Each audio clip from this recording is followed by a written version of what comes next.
with love because all their potential partners look like their mum.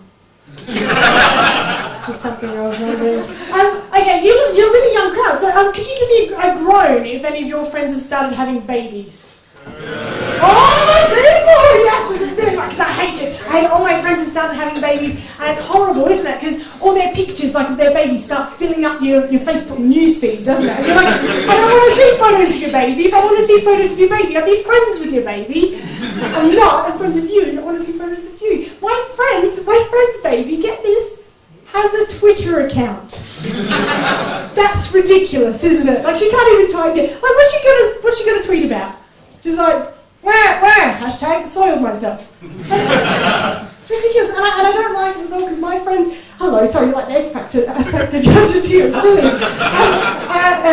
I'm going to do some juggling for you. I'm not. Sorry, I got your hopes up. I was going to say I hate it because my friends always give me their babies to hold as well, and I don't understand why they do that. Like I'm quite a clumsy person. I'm amazed I got to the stage, to be honest.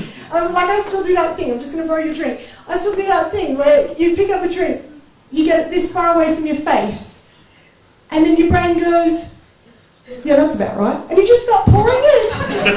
Don't give me your child, Judy. My friend gave me her baby to hold, and it vomited on me. Yeah.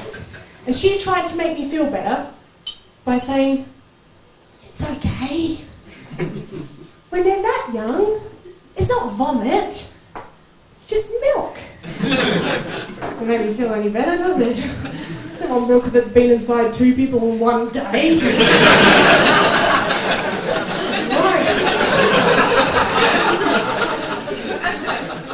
Eventually, I cleaned myself up and I was holding it. I made that mistake that we all made. I was holding it and I looked into its eyes.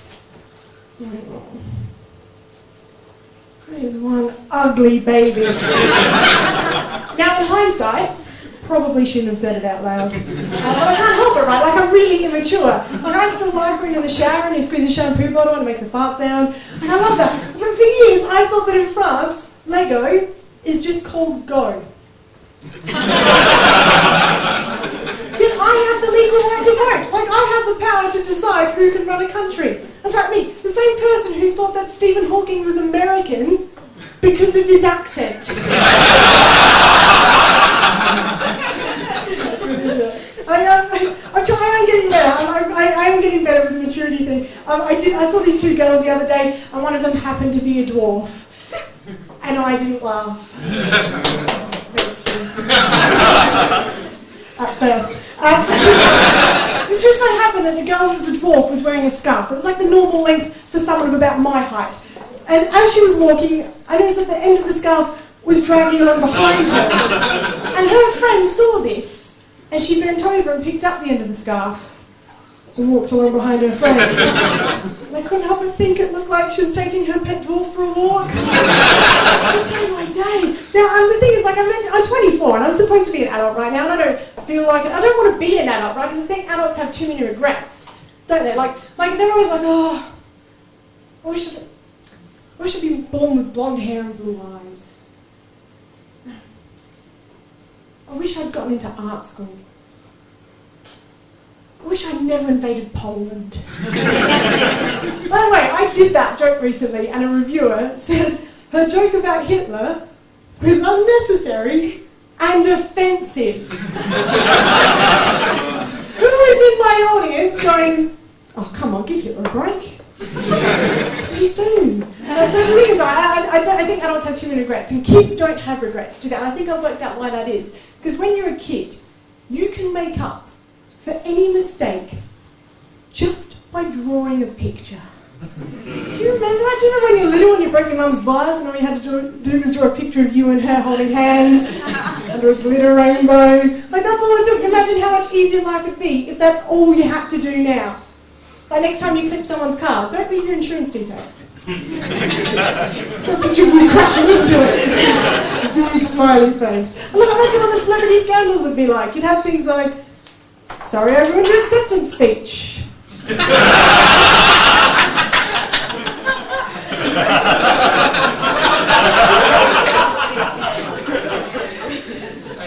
Sorry I drink drive.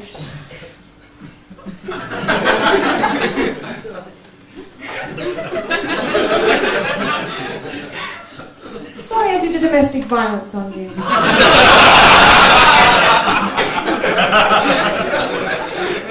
I just want to point out that I used to have macaroni stuck to the umbrella just to make this look a little less morose. But I took this back on me. I went back to Australia, which is where I'm from. And I took it back to Australia, and as I was going through customs, the security officer took me aside and he said, excuse me, you're carrying food. And I said, I'm not. And he said, no, it's come up on the x-ray. Could you please open up your flip chart for us? Now, I never thought I would have to explain this picture to officials. Fortunately, because out of context it looks slightly racist, they let me in. Yay! I've been watching a lot of cooking shows, not out of choice. Really. No, I really enjoy cooking shows. I like them because they're like food porn, aren't they? Like, they're brilliant. Like, you'll just be surfing channels and you'll be like, check out the breasts on that. Chicken, obviously. Oh, yeah. Nice rack of lamb. Oh my gosh. What a massive cock. So I'm just not a fan of Jamie Oliver. Problem is though, when I'm watching these shows, like and we've all done it before as well, when the ad break comes on, you think, know what I'm going to do? I'm going to make me a snack. Then you go into your kitchen, and that's when you realise that what is in your kitchen is never as grand as what's on the TV. It's not, so you always just end up sitting on your couch, in your pants, eating toast, and pretending it's rare venison with quail legs. Like, I've gotten so good at it now, like I'm really good at it. I can pretend, like if I'm eating a digestive, I can convince myself that it tastes like meringue with passion fruit pulp, strawberries. I call it the Pavlova response. You didn't get it, you don't deserve to. So I've decided what I'm going to do is open up my own chain of restaurants that serves really basic food, but you get to choose what you watch being made on a video while you eat. I think it'd be a really good idea. Just like, and what would you like today, Mum? Oh, I thought I'd have the duck à l'orange with the truffle shavings and a side of cherry chutney. Ah, excellent choice. And to eat? Beans. I told my friend, she says it's not going to work.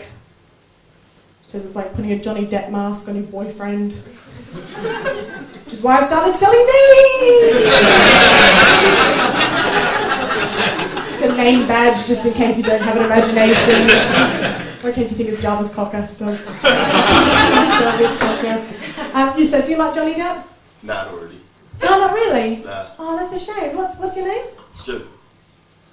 Stu. That's a beautiful name. Stu, can I give you a kiss?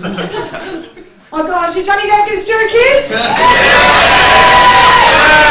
Because it's all right if everyone else consents. Oh, come on, Stu.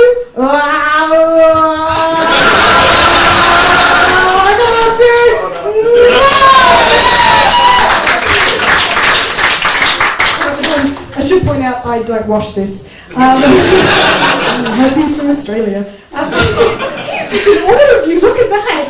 It's amazing. Look at, you're such a whore, Johnny Depp.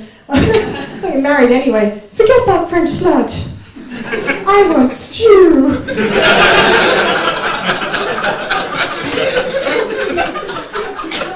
It's an interesting accent you've got there, Johnny Depp. I'm in character. What's your character? I play an actor embodied by the voice of an Australian comedian who can't do accents. Spot on, Johnny Depp. I think we should get on with the rest of the set. Okay, we interrupt this routine to bring you a community announcement. I'm all full of milk, but no one will milk me. I'm just a soybean. I never hurt anyone.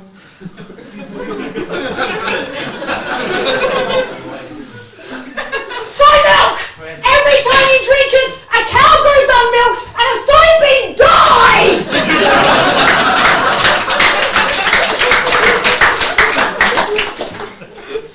Okay, if you didn't laugh at that. You're probably a vegan. Sorry, I don't mean to offend any vegans if you're in tonight. Some of my best friends are vegan. They were going to come tonight, but they didn't have the energy to get here from the tube station.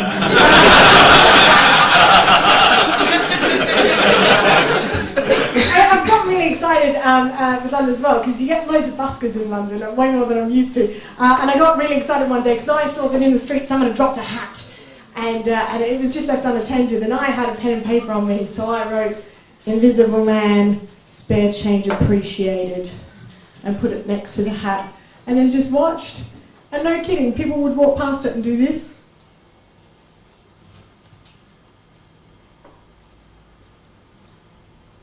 I'm looking for an invisible man! Oh, it's glorious! I decided to leave after a while because no one was putting money in. And as I walked off, genuinely overheard a guy say this. Not falling for that one again. Oh, really. I'm going to finish up, but before I do, I want to introduce you to my favourite superhero, so I hope you enjoy it. Half bike. Half man. Bike man. I ran out of space. Watch out for that wall, bike man!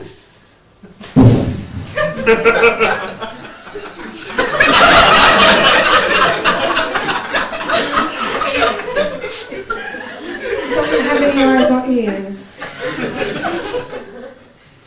Oh, look, bike man! A delicious pie!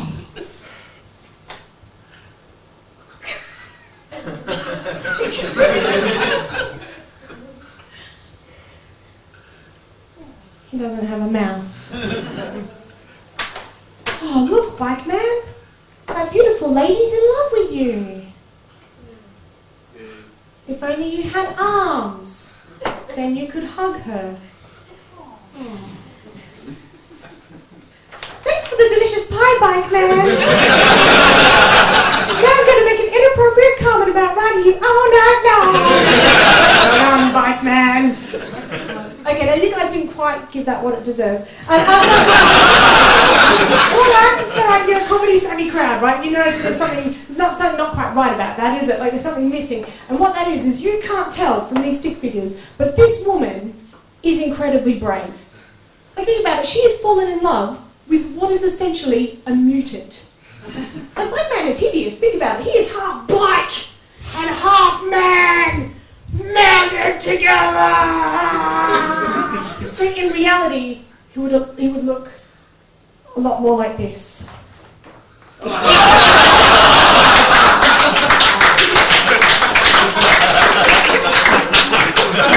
My favourite reaction to this ever was when I did a gig and there was a biker sitting in the front row who for the entire gig had been sitting there with his arms crossed, shaved head, teeth missing, real scary looking guy, and I did this and he just went, "You should colour that in." I think that nobody understands.